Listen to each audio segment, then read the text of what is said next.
From the station that's on your side, News 12, first at 5, continues. Well, 911 calls are detailing the moments an 8-year-old drives down a busy road in Evans that thousands use every single day. Oh my gosh, it's a little girl driving. I'm really concerned. This all happened yesterday morning on Fury's Ferry Road in Columbia County. And it's a road that more than 24,000 drivers use every single day. And as we work to answer the questions as to why this was happening, 911 calls are painting a clearer picture as to what was happening and how drivers reacted. Our Nick Veland is live in our newsroom. And Nick, you can hear the shock and fear in these 911 calls. Yeah, absolutely, Meredith. It was a moment on the road that drivers really weren't expecting, looking into another car and seeing a child behind the wheel. And yesterday, drivers on Fury's Ferry Road slowed down, confused and angry, and some called 911 while others honked their horn as a group of more than 20 drivers traveled 25 miles per hour down the road, according to one person who called the police. She traveled from Fury's Ferry from Evans to Locks Road to just before Riverwatch Parkway, where a Columbia County deputy was able to pull her over. Here's what a driver called in about the situation. I was behind a Highlander that was driving super slow and kind of swerving off the road. And so when it finally got to a 2-lane road, I looked to see who was driving, to see what was wrong.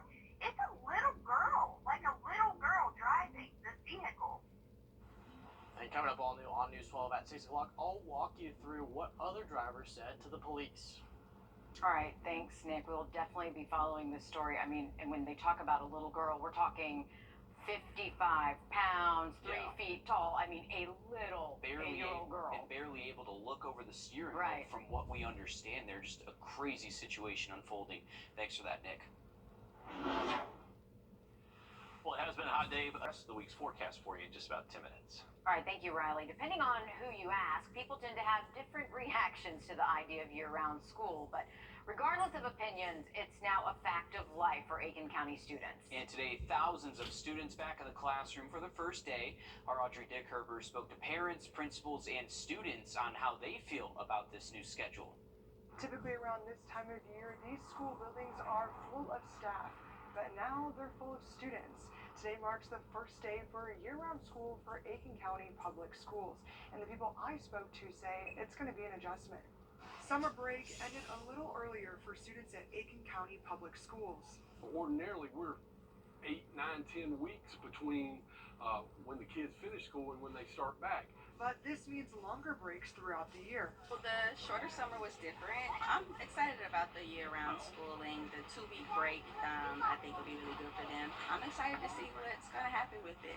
Which will take some getting used to. It was weird to return so quickly, but then once we started our day, it just felt like an old hat, so we've done this before. One student says it's still kind of hard to tell if he likes the change. Summer was a little short this year, obviously, but overall, I'm excited to be back, I mean, it's school. Not everybody really likes school, but, you gotta do it. Some parents think this change is for the better. I think that's important for information assimilation from school and taking a breather, so if, things get cooking a little bit on projects and whatnot, they have a chance to get caught up or just take a break and then hit the ground again. Overall, the school staff is excited to have the students back, even if it is just a little earlier. We love the kids. We love for them to come here. This is where they're supposed to be. Even though this may be different than everyone is used to, it is still the same amount of school days. In Aiken, Audrey Dickerber, on your side. And with this year-round schedule, breaks are longer and more spread out for students.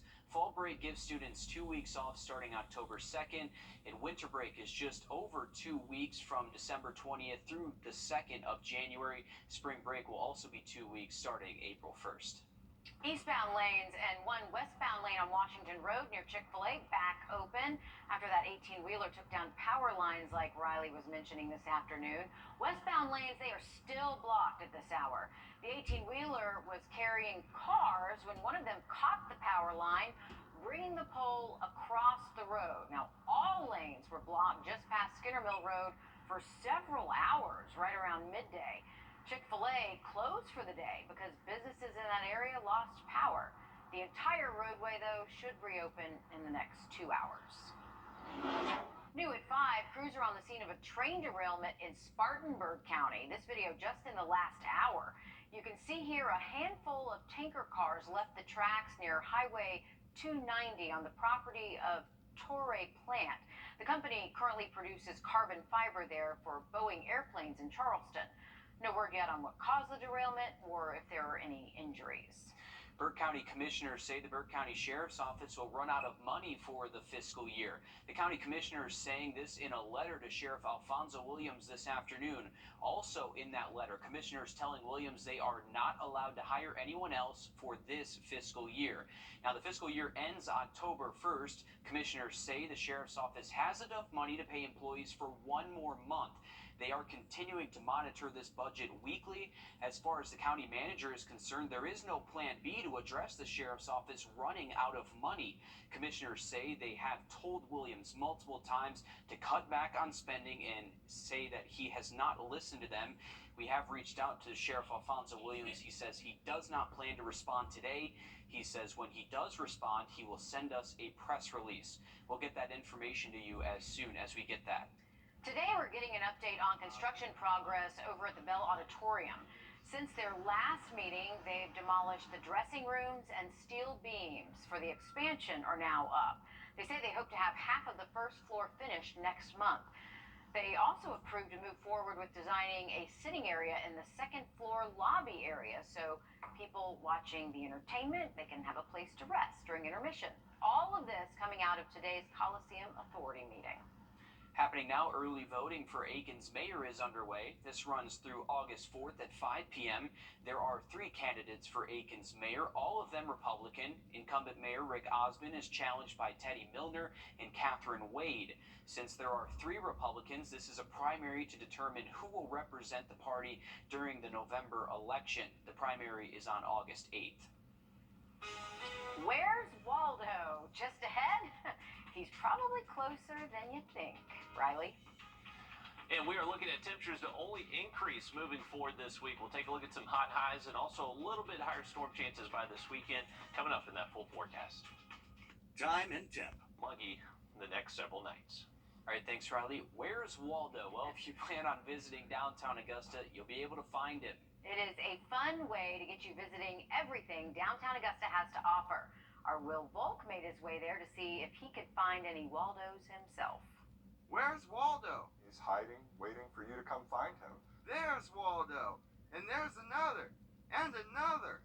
The Book Tavern co-owner David Hutchinson says there are actually 25 Waldos hiding in downtown Augusta. The goal was to try to help just increase awareness of local shopping. The Waldos are all hiding inside different local businesses downtown. The challenge is to find them all. To do that, you'll have to stop in and visit many different businesses, like Augusta Candle Company. It's really fun for us as well because we get to kind of move Waldo every day and kids get to come in and have fun searching the store. Taylor Torsia says this scavenger hunt has brought in extra foot traffic, and that has turned into sales. When parents bring in their kids, we get a lot more business because they ask what we do here, and sometimes, you know, kids will beg their parents to make their own banana or bubblegum scented candle. Hutchinson says that's what they hoped would happen. He's happy to see so many businesses come together. It's really exciting to have that level of involvement from other businesses in the community. In Augusta, Will Volk on your side. The scavenger hunt continues until Monday. You can pick up a map at the Book Tavern. If you find 20 of the 25 Waldos, you'll have a chance at winning the grand prize. Every Where's Waldo book, but other businesses are also pitching in with some other prizes as well. So get searching. Well, more than 200 million people log on to Twitter every day, but it's not called Twitter anymore. Coming up, why X is shaking things up. First Alert Radar, powered by Jim Hudson Lexus Acura Infinity. Twitter and its bluebird logo are no more. The social network used by millions every day is now known as X. What does it all mean? No one really knows. Right. But our consumer tech reporter, Jamie Tucker, has the story. Referring to Twitter as X is going to take some getting used to. Tweets and retweets, I guess, now are X's and re-X's. What does it all mean? Well, I checked in with Mylan Calvin, a social media and branding expert, to see what she makes of Twitter X's future. They definitely have an uphill battle in getting new users and keeping their current user base. Calvin was a bit perplexed at Elon Musk changing Twitter's iconic logo and name over the weekend and says the change needs to be more than just name and likeness only.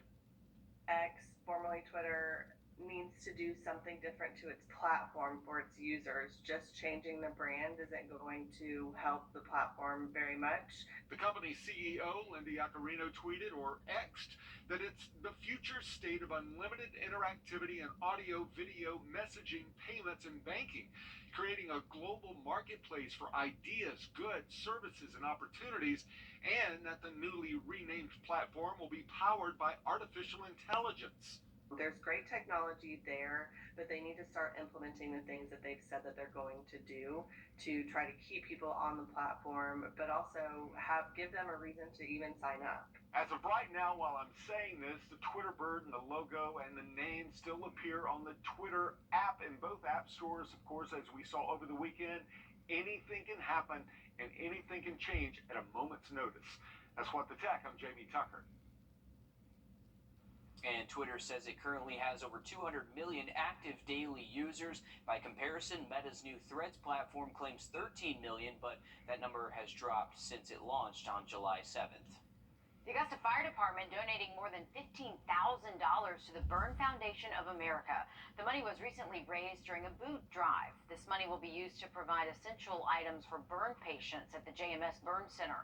The Burn Foundation thanking both the Augusta Fire Department as well as the Augusta Mall and the Wrightsboro Road Walmart for allowing the boot drive to take place at their locations. And of course, all of you for donating. Well, it's that time of year again. Teams all over the NFL are reporting to their facilities today to begin training camp. That's right. As News 12 Sports Director Dan Booth shows us, the Atlanta Falcons are gearing up for their new season in a division that seems to be wide open. Dare I say it? Yes, we're talking about practice. Not a game, but practice, because with training camp finally getting underway, every team in the NFL has a clean slate heading into the 2023 season, including the Atlanta Falcons, who made a lot of interesting moves this offseason. Here's a look at all the open dates for fans to attend Falcons training camp this summer. Open practices can give fans the chance to see all the Falcons players put in all of their hard work, while the front office solidifies their roster for the 2023 season. The majority of training camp will be held at the IBM Performance Field in Atlanta. The only practices that won't be are on August 8th and 9th, when the Dirty Birds will be down in Miami for joint practices ahead of their first preseason game against the Dolphins on August 11th. The Screven County Gamecocks started out the 2022 season with an 8-0 record, steamrolling the competition at every chance they got. Their momentum slowed down after losing to Metter in their region championship game, making their road to the playoffs a lot more difficult. Head coach Ron Duncan says he's excited for his underclassmen to learn from their mistakes and face this year's obstacles. We've got a lot of young talent coming. It's probably one of our second best groups to come through, and watching those kids grow in the weight program and grow into young men is what it's all about. Screven County opens up their new campaign at home against the GSIC Patriots. All right, thanks for that, Dan. We did hit a high of 94 today at Bushfield after waking up in the upper 60s, so a nice seasonal afternoon for us. Now look at a little bit hotter 70 forecast just after the break. Every day is